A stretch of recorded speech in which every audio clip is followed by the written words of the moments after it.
World war 2 भी हुआ था, और कई लोग कहते हैं वर्ल्ड वॉर 3 भी होगा, कहते हैं ना सर।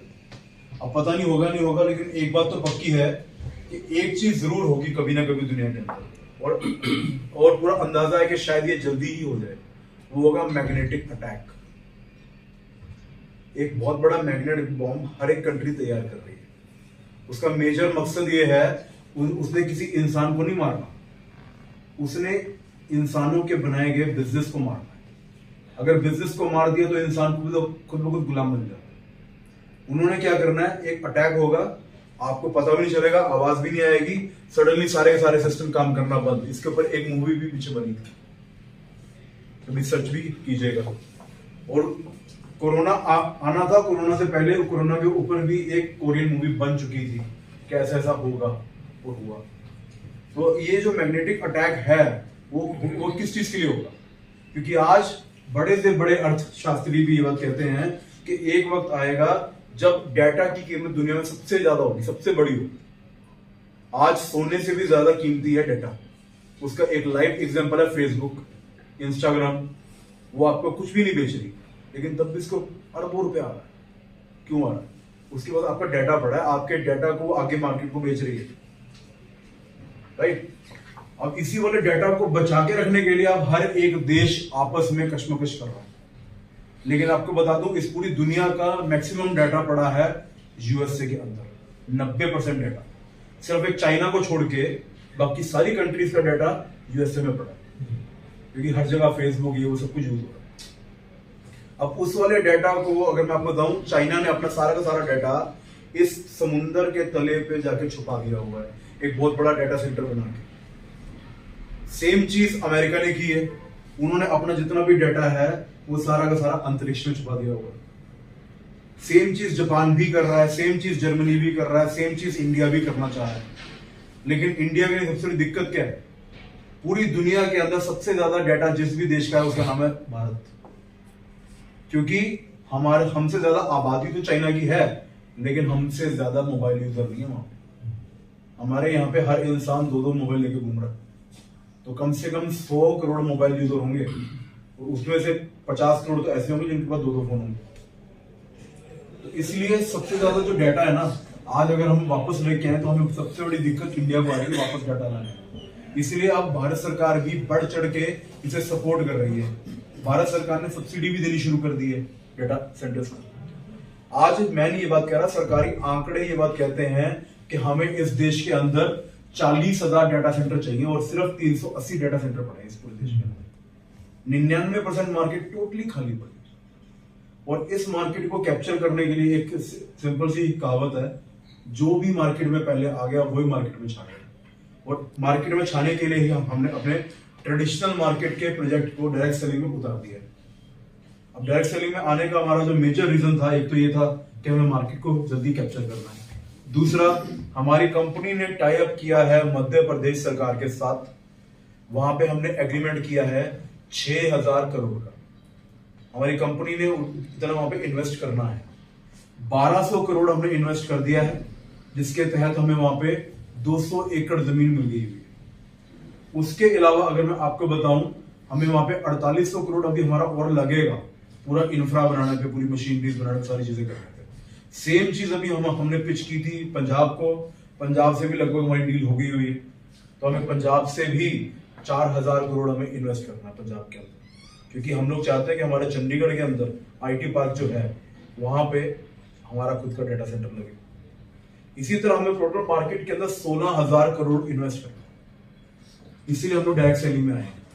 अब देखिए, इंडियन लॉ के मुताबिक, भारत के संविधान के मुताबिक, लॉज के भी मुताबिक, आप यहाँ पे किसी भी तरह की इन्वेस्टमेंट कंपनी चला नहीं सकते। इसलिए हम लोग इन्वेस्टमेंट कंपनी में काम नहीं कर रहे। आप यहाँ पे किसी को ब्याज नहीं दे नहीं सकते, इसलिए वो सिर्फ बैंकों के पास ऑप्शन है, या फिर जो स्पेशली एक वो बन के लिए म्यूचुअल फंड वगैरह, उसके पास ऑप्शन है। तो हम लोग यहाँ पे आपको कोई ब्याज भी नहीं दे रहे। हम यहाँ पे कर के रहे, अब मैं देसी भाषा में आऊंगा, हम यहाँ पे डाटा सेंटर किस तरह के बना रहे हैं। मान लीजिए हमने एक डिजिटल गोदाम बनाया, ऑनलाइन गोदाम बनाया। उस गोदाम के अंदर, जैसे हमारा एक नॉर्मल गोदाम होता है जो ईंट और पत्थर का बना होता है, उस गोदाम के अंदर क्या होता है, आप, मैं या फिर जिसकी भी कंपनी होती है वो वहाँ पे अपना सामान रखता है। कुछ लोग वहाँ पे अपने फल वगैरह रखते हैं, कुछ लोग फाइलें रखते हैं, कुछ लोग कुछ रखते हैं। इस तरह से हमने भी अपने डिजिटल गोदाम तैयार कर रहे हैं। अब वो डिजिटल गोदाम के अंदर तरह तरह की कंपनियां आएंगी, तरह तरह का डाटा रखेंगी, जिसे स्टोर करना हमारी जिम्मेदारी होगी। अब जिस तरह से गोदाम के मालिक को रेंट आता है, यहाँ पे हमें भी आएगा। अब हमने आपको कह दिया कि सर एक ऑप्शन है हमारे पास, क्योंकि हमारे पास अभी जितने गोदाम हैं हमें इससे ज्यादा डिमांड आ रही है, लेकिन अभी हमारे पास हमारे फंड्स कम है। तो अब फंड्स को पूरा करने के लिए हमने कहा कि सर हमारे पास ये गोदाम पड़े हैं, इसको आप खरीद लीजिए। अब खरीदने के बाद हमें वापस लीज पे दे दीजिए, रेंट पे वापस दे दो। अब वापस रेंट पे लेने के बाद जो हमें रेंट आ रहा है उसमें से कुछ रेंट हम आपको दे देंगे, बाकी अपना हिस्सा हम साइड में रखेंगे। क्लियर है सर? हम किस तरह काम कर रहे हैं? यस। हम डिजिटल गोदाम तैयार कर रहे हैं, आसान भाषा में, जिसको हम लोग इंग्लिश के अंदर डाटा सेंटर्स कहते हैं। ठीक है, टेक्नोलॉजी बेस्ड। तो आज अगर हम लोग डाटा सेंटर के ऊपर काम कर रहे हैं और डायरेक्ट सेलिंग में काम कर रहे हैं, तो आपको 3 चीजें हमेशा चेक करनी चाहिए। पहली चीज होती है प्रोफाइल, दूसरा प्रोजेक्ट, तीसरा प्लान। अगर हमारी ये तीनों चीजें आपको भाएं तो ही हम पे यकीन कीजिएगा, वरना यकीन मत कीजिएगा। साफ बात क्या है। अब पहली चीज होगी प्रोफाइल। तो 90 के दौर को हम में से कई लोगों ने देखा होगा, है ना? और उस वाले दौर में आपको याद होगा हमारे घरों में ज्यादातर आसपास लैंडलाइन फोन ही हुआ करते थे, तारों वाले। और हमें ज्यादातर, अगर मैं बताऊं कुछ यादें मुझे जो अभी तक ताजा हैं, वो होती थी कि बार बार जब हम कॉलिंग करते थे बार बार फोन कट जाता था। मेरे तो घर के अंदर वो होता था फोन घुमाने वाला, वो मेरी उंगलियां भी थक जाती थी। मैं एक बार कॉल कर रहा हूँ नहीं लगा, एक बार दूसरी बार कॉल कर रहा हूँ नहीं लगा, तीसरी बार लग गया, कुछ सेकंड में कट गया, मैं फिर से कॉल कर रहा हूँ, फिर से नहीं लगा। ऐसा होता था हमारे साथ, सबके साथ। और अगर मैं एक छोटा सा एक लाइव एग्जांपल बताऊं, आज भी आप सबके घरों में कोई ना कोई ऐसा बुजुर्ग मौजूद होगा जो फोन पे ऊंची आवाज में बात करता होगा। उन्हें लगता है कि आवाज ही नहीं आती। ये इस कारण था कि हमारे देश के अंदर तब जो टेक्नोलॉजी थी वो थी एम्पलीफायर टेक्नोलॉजी। फिर राजीव गांधी जी जब आए तो राजीव गांधी जी ने ये थोड़ा सा बीड़ा उठाया, उन्होंने जापान को पिच किया। जापान को पिच करने के बाद जापान से हम यहाँ पे फाइबर टेक्नोलॉजी लेकर आए। और फाइबर टेक्नोलॉजी आपने देखा होगा, सड़कों को पटने के बाद साइडों पे तारे वगैरह डाली गई थी, वहां से शुरुआत हुई थी फाइबर की। अब फाइबर हम देश में ले तो आए, लेकिन उससे पहले सीखना, समझना और आगे समझाते हुए लागू करना सबसे बड़ी जिम्मेदारी का काम।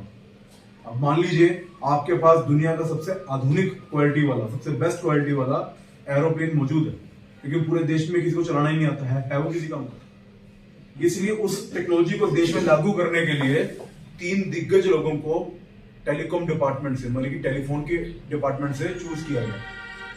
उनमें से एक नाम है सरदार रंजीत सिंह संधू जी, और ये वही संधू साहब हैं जो हमारी कंपनी के प्रेसिडेंट। उन्हीं की देख रेख के अंदर हमारा ये सारा काम हुआ।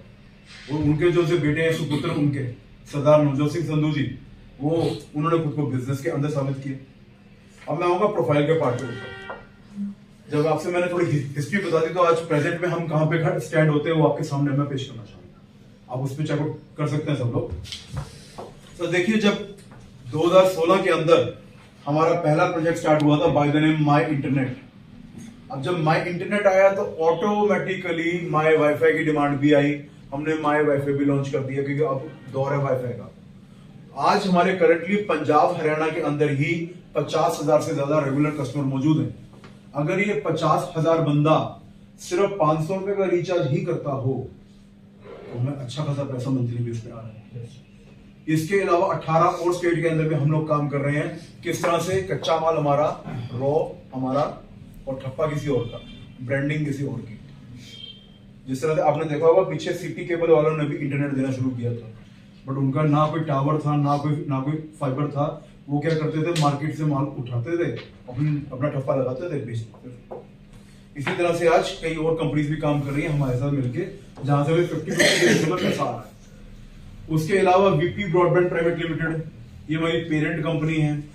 इसके साथ आपका जितना लेन देन का हिस्सा होगा इसी के साथ होगा, वीपी के साथ। उसके अलावा अगला नाम है स्काई प्रो। आप सब लोग शायद आज के वक्त पे सोनी लिव ऐप या फिर जियो टीवी का इस्तेमाल कर रहे होंगे। ये सेम हमारा वही वाला प्रोजेक्ट है जिसको हमने कोलैबोरेशन में शुरू किया है BSNL के साथ कोलैबोरेशन करके। इसके ऊपर ऑलरेडी 400 प्लस चैनल चल रहे हैं लाइव। इसी तरह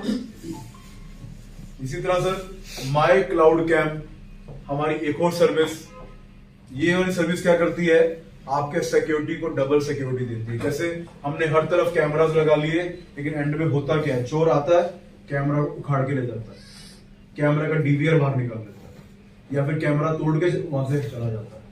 अब यहाँ पे आपके पास फुटेज नहीं आती, आपको पता नहीं चलता कौन आया था क्या हुआ।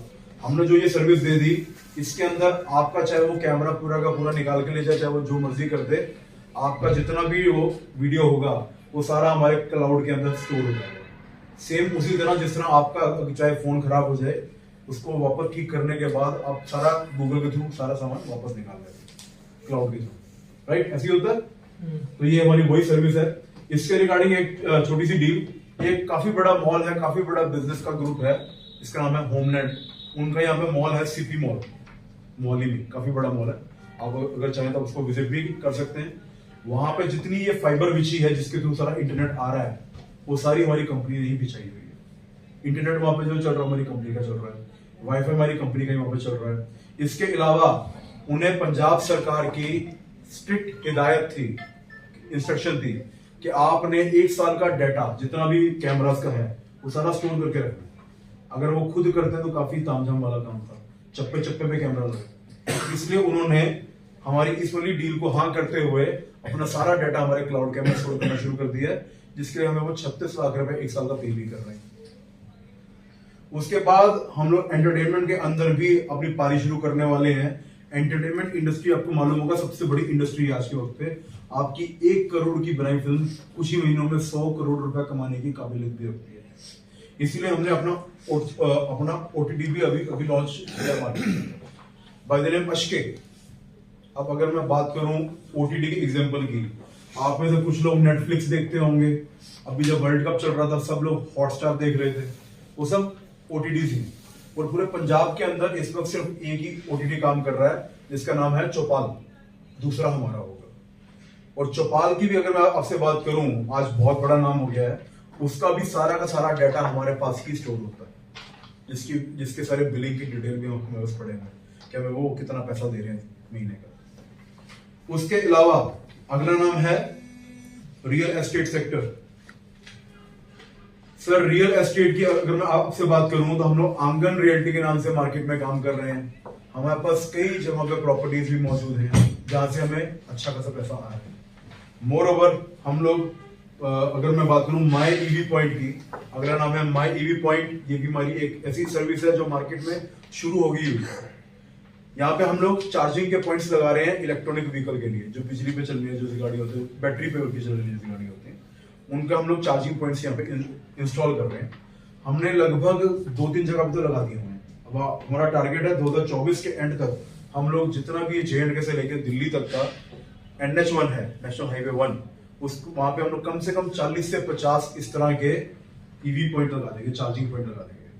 जिस तरह से आप मान लीजिए 40-50 पेट्रोल पंप को पैसा आता है डेली यूज पे, उस तरह हमें भी आएगा चार्जिंग के ऊपर। अगर आप इसका लाइव एग्जांपल देखना चाहते हैं तो जहां पे अपने नीचे गाड़ी पार्क की है उधर ही साथ में ये EV की हमारी मशीन लगी हुई है, आप चेक भी कर सकते हैं। उसके अलावा हम लोग IT फील्ड में भी काम कर रहे हैं। जैसे आपको मैंने बताया कि हम लोग ट्रेडिशनल मार्केट के अंदर तो अबैकस चला ही रहे हैं 7 साल से। अब 7 साल के अंदर हमने अच्छा खासा एक कस्टमर बेस बना लिया, ग्राहक हमारा बन गया हुआ है। अब उनकी कई ऐसे ग्राहक हैं जो हमें बार बार कह रहे हैं कि सर और स्पेस बनाइए, हमें और स्पेस चाहिए।